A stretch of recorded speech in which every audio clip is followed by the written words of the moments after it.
നമസ്കാരം. യുണൈറ്റഡ് കേരളയിലേക്ക് സ്വാഗതം. മതേതരത്വത്തിന്റെ മനസാക്ഷി കാത്തിരുന്ന ഒരു ദേശീയ പാർട്ടിയുടെ വിജയം, ഇന്ത്യൻ രാഷ്ട്രീയത്തിന്റെ വിവരണങ്ങളിൽ ഒരു ആവേശത്തിന്റെ തലപ്പൊക്കം. ചരിത്രാവർത്തനങ്ങൾ ശീലമാക്കിയ ഒരു മഹാരാജ്യത്ത് മാറ്റത്തിന്റെ മാറ്റൊലി. 7 ഘട്ടങ്ങൾ നീണ്ട ഒരു മഹാജനാധിപത്യ പ്രക്രിയ അവസാനിക്കുന്നത് ഒരു രാജ്യത്തിന്റെ നീണ്ട കാത്തിരിപ്പ്.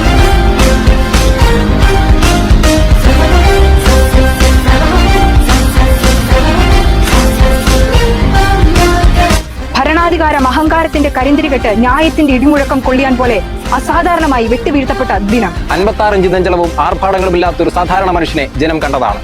ഒരു മഹാരാജ്യം ഒരു മഹാസമുദ്രമാക്കിയത് അൻപരപ്പോടെ ജനം കണ്ടതാണ്.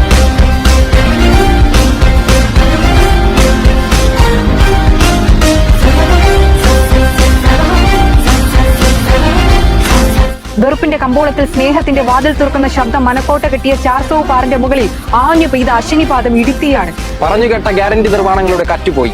രാഷ്ട്രീയ വിരട്ടലിൽ മുട്ടുപറയ്ക്കാത്ത, മോടിപ്പേടിയില്ലാത്ത, വിട്ടുവീഴ്ചയില്ലാത്ത നേർക്കുനേർ പോരാട്ടത്തിന്റെ കാവലാളാണ്.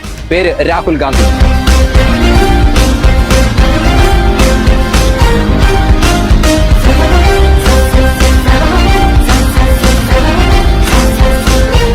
രാജ്യമേ, ഒന്ന് ചെവിയോർത്താൽ നിങ്ങൾക്ക് കേൾക്കാം. അഹിംസ എന്നത് പ്രത്യയശാസ്ത്രമാക്കിയ ഒരു മനുഷ്യന്റെ ജീവൻ ഹിംസയുടെയും വിദ്വേഷത്തിന്റെയും ആത്മാക്കൾ കവർന്നെടുത്തപ്പോൾ വാനിൽ മുഴുങ്ങിയ ഹേ റാം വിളികളുടെ ശബ്ദം. ഇന്ത്യ എന്ന മാതൃരാജ്യത്തിന്റെ മക്കളായവരെ തുല്യരായി കണ്ട ഒരു ഉരുക്കുവനിതയുടെ ജീവനെടുത്ത ശബ്ദം.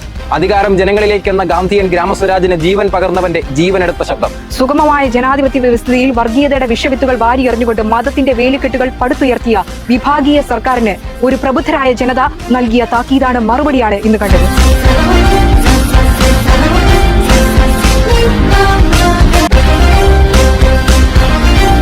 രാഷ്ട്രീയ കുതിരക്കച്ചവടങ്ങളുടെ, ഓപ്പറേഷൻ താമരകളുടെ മുൻകാല ചരിത്രം ആവർത്തിക്കപ്പെടാത്ത പക്ഷം പുത്തൻ ഇന്ത്യയ്ക്കായി, ഭരണഘടനാ സംരക്ഷണത്തിന്റെ പുത്തൻ രാജ്യത്തിനായി നമുക്ക് പ്രതീക്ഷയോടെ കാത്തിരിക്കാം. ഇത് അധർമ്മത്തിൽ കുരിശേറിയ ഒരു മനുഷ്യപുത്രന്റെ ഉയർത്തെഴുന്നേൽപ്പ്. കാലമേ, രാജ്യമേ, ചരിത്രമേ, നോക്കൂ, ഇതൊരു ജനാധിപത്യ കാലത്തിന്റെ പെരുങ്കളിയാട്ടം.